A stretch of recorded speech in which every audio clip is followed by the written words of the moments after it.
is not just taking away administrative jobs. It is going to be a part of every single industry there is in the world. And it is without doubt that hospitality industry is also going to feel the benefits of artificial intelligence and maybe even the dangers too. But to tell us more on AI, please help me warmly welcome to stage with a round of applause, Johan Steyn. Thank you, Tommy. Pleasure. I met this lady on the bus from the airport to this venue. What a positive and smart person and a beautiful woman. You've been doing a great job. So let's just give a warm appreciation. Thank you so much, Tommy. Are robots our friends? I need to do a 3-hour workshop in the next 20 minutes. And I'll probably not leave you with a lot of answers, but hopefully I can just spur you on to think a little bit. But I want to just start with a little experiment. ChatGPT, I'm at a conference. It's the last day. I'm one of the last speakers. Can you just give me a sense of what the energy in the room may be like? Okay, I thought so.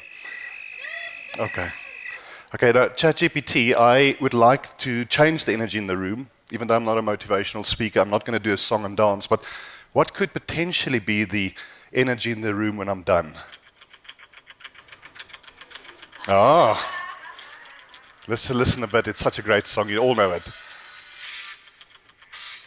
Okay, now I want you to be honest. How many of you have not, when you were younger, while listening to that song, run up a staircase with a hoodie on, punching the air? Most of us have done it though. Luckily. Oh, did you? Actually, did you run up those stairs? Or walked? Yeah, what a great movie. All right. So I want to start with a story because I'm very passionate about our continent and that we need to develop technological tools that solves African problems.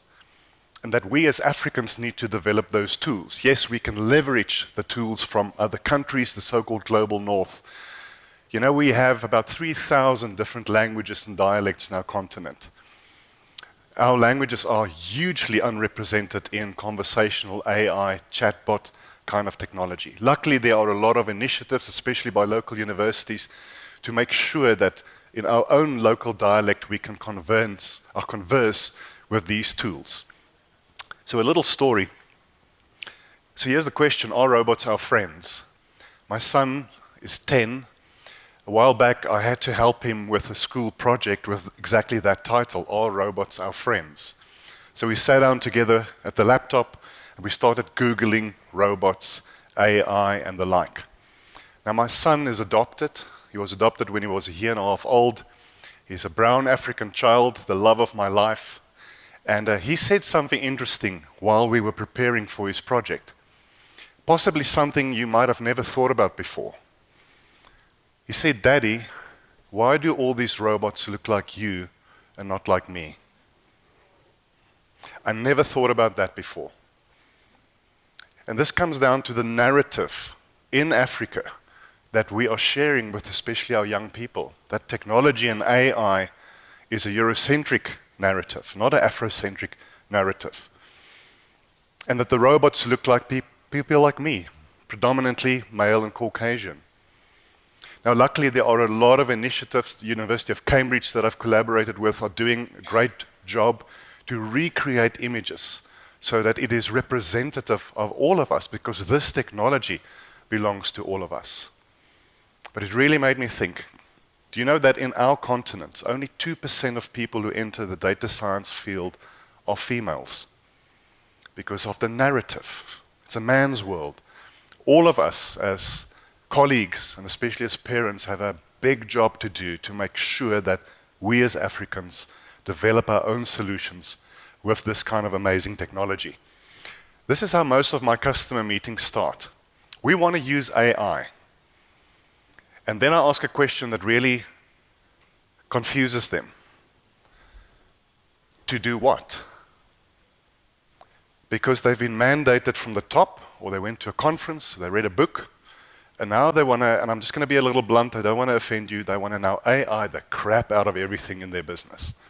They're not even using Excel properly yet, They want to fix problems like toxic work cultures, leadership issues, people who are not skilled up, people who fear for their jobs due to automation, with AI tools. The longer I've been working in this field, I find myself more and more dissuading my customers to just jump in and use this technology because it's hugely misunderstood. Now, today's talk is not going to be a negative one or a warning one. A lot of the work I do is in the field of AI ethics, responsible use. But on the other hand, it's also an incredible tool. Like all tools we've ever created, it is a neutral tool. It is how we use the tool. But it is the most powerful tool we've ever created.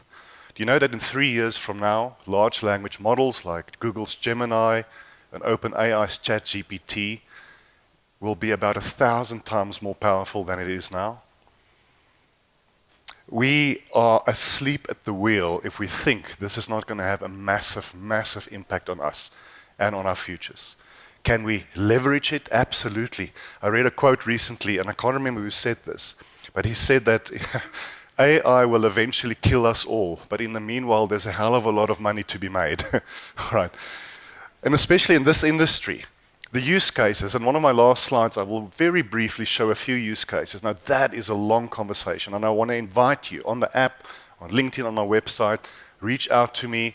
I'm not selling to you. If you just want to have a session on Zoom to share ideas and to really unpack some of these use cases, I would be glad to do that. So what do you feel about AI? We live in what I call a post-ChatGPT world. Previously, my experience with a lot of my customers and conferences and peers was that a lot of people feared this technology, mostly because of Hollywood. Killer robots, killer drones, industrial robots that's going to walk down the aisle and sit at your desk and take your job from you, massive job displacements and the like. But these days, I find that a lot of people are falling on the other side of the scale, which is even more dangerous, and I'll explain. Now we can all prompt, use AI.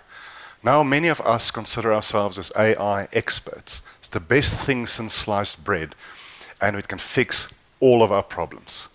That is even more dangerous than fearing it.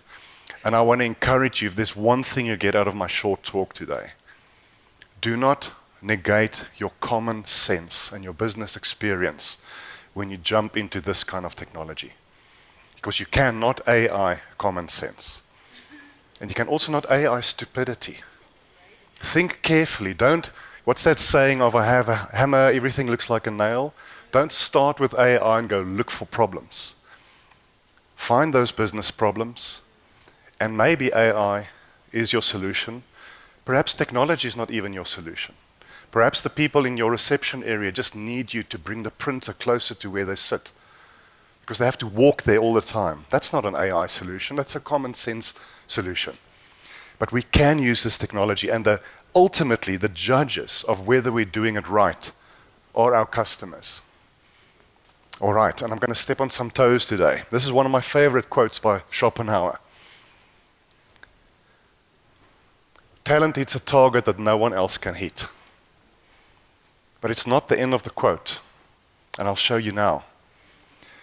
The art of the possible, the things we can do with this technology is incredible. If we have the right data on our competitors, on our consumers and customers, the way we can hyper-personalize and give them great customer service is incredible at the moment. So here's the rest of the quote. Genius hits a target that no one else can see. I love this quote. The difference between AI technology and just automation technology like robotic process automation or other tools is prediction, primarily prediction.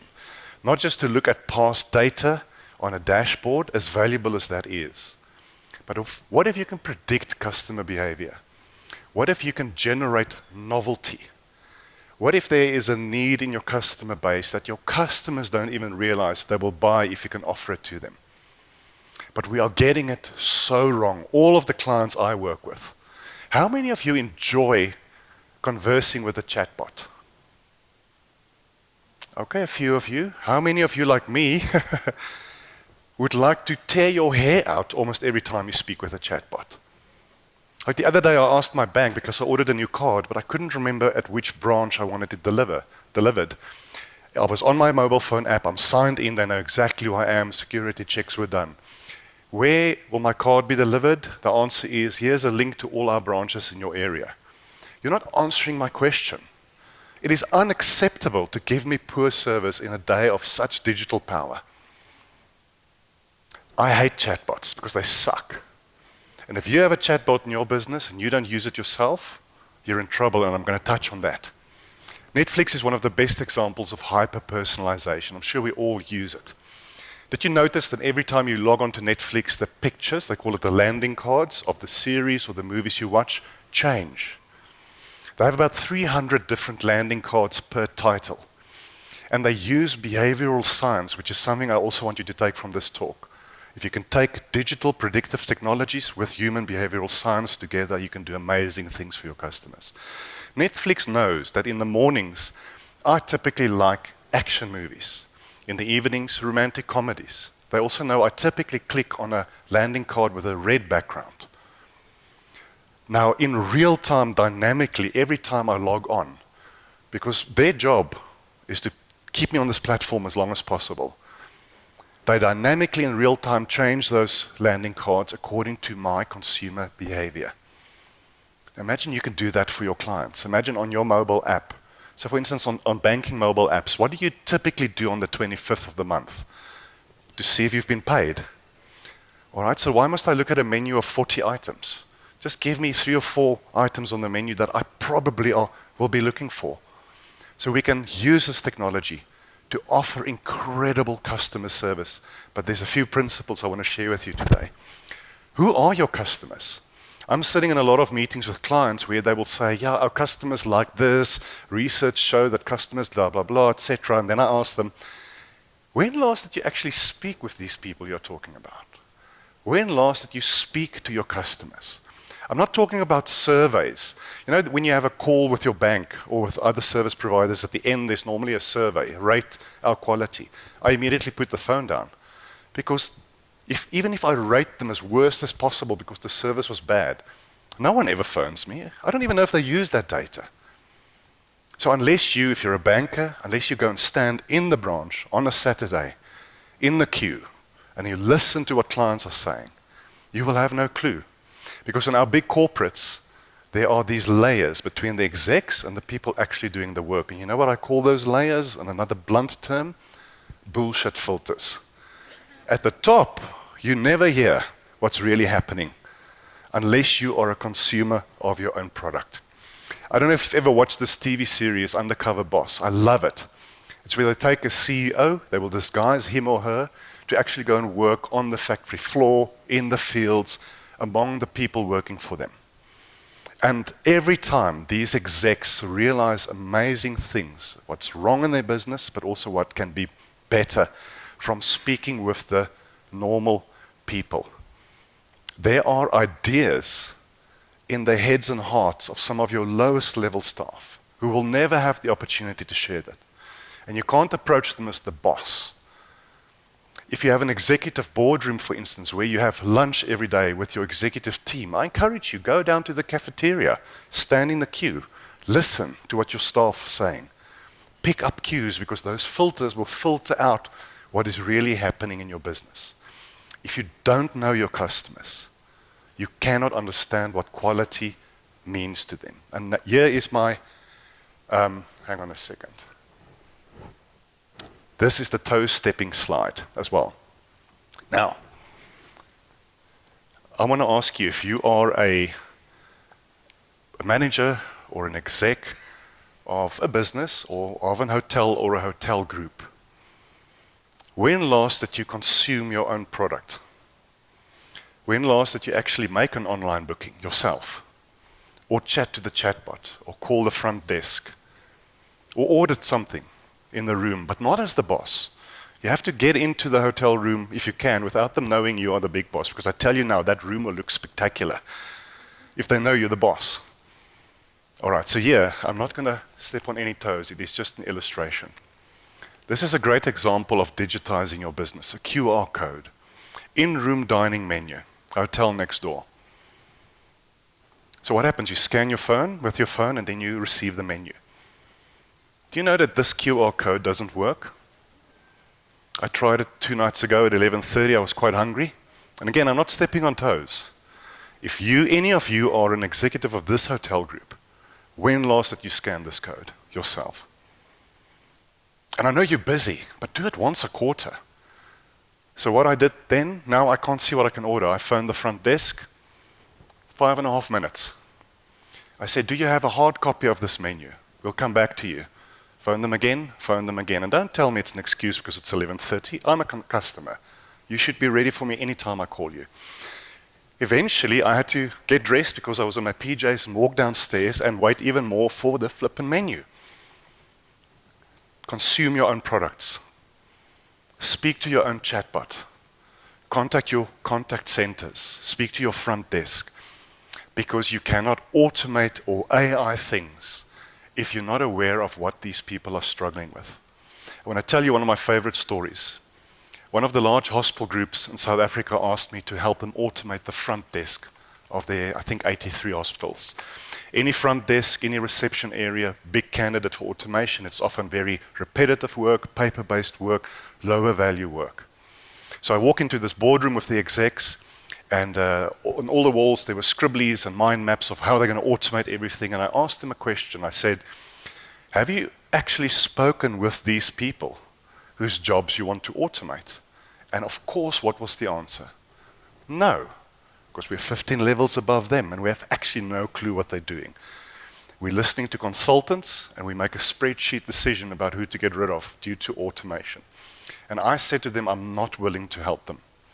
But give me a chance to have a coffee with some of these reception people, and then I'll come back to you. So I sat down with these people, was relaxed. I didn't come in with a suit or anything, T-shirt, tattoos. Because consultants, the moment they walk onto the floor with their briefcases, you know crap is coming your way. People are going to lose their jobs, okay?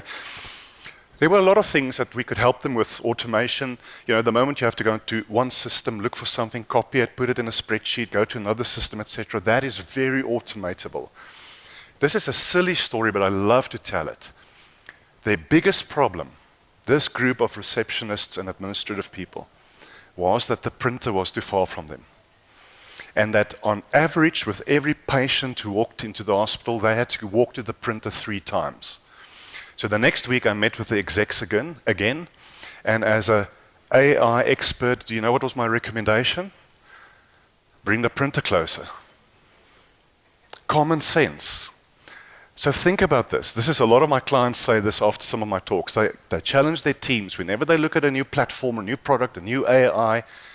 What is your bring the printer closer moment? What is the most common sense thing you can do that may or may not be technology to actually help the people who work for you and to help your clients? Here are a few points, and I've got less than a minute left. And as I said, reach out to me so we can talk about this. There are probably 60 or 70 more use cases in this industry. The one that I want to just touch on is cultural and linguistic inclusivity. Remember what I said in the beginning, 3,000 dialects and languages. The platforms we use now, the chatbot you use, the website you use, are not including most of the people on this continent. Generative AI technology, large language models, give us this ability. Go play around with Gemini and ChatGPT and see how good it is at translating text into your own language. It's not perfect, but it is pretty impressive. So if I'm from a minority language group in a small country, you really have no excuse not to serve me digitally in my own language. All right. So I don't know if there is an eye of the tiger moment now, but just a few thoughts to leave you with. This technology is incredible. It's not inclusive when it comes to our continent and our children and their future. We all have a responsibility as parents and as colleagues to make sure that the narrative about the positive impact of this technology for our people is changed. It offers incredible benefits to your business if you do it right. Always make sure that you're in the trenches with the people who do the work for you so you understand what will best help them when it comes to AI and automation. Be a consumer of your own products. Be close to your customers. And never, ever, ever stop using your common sense. And with that, Tommy, Thank you, everyone. Thank you for the opportunity.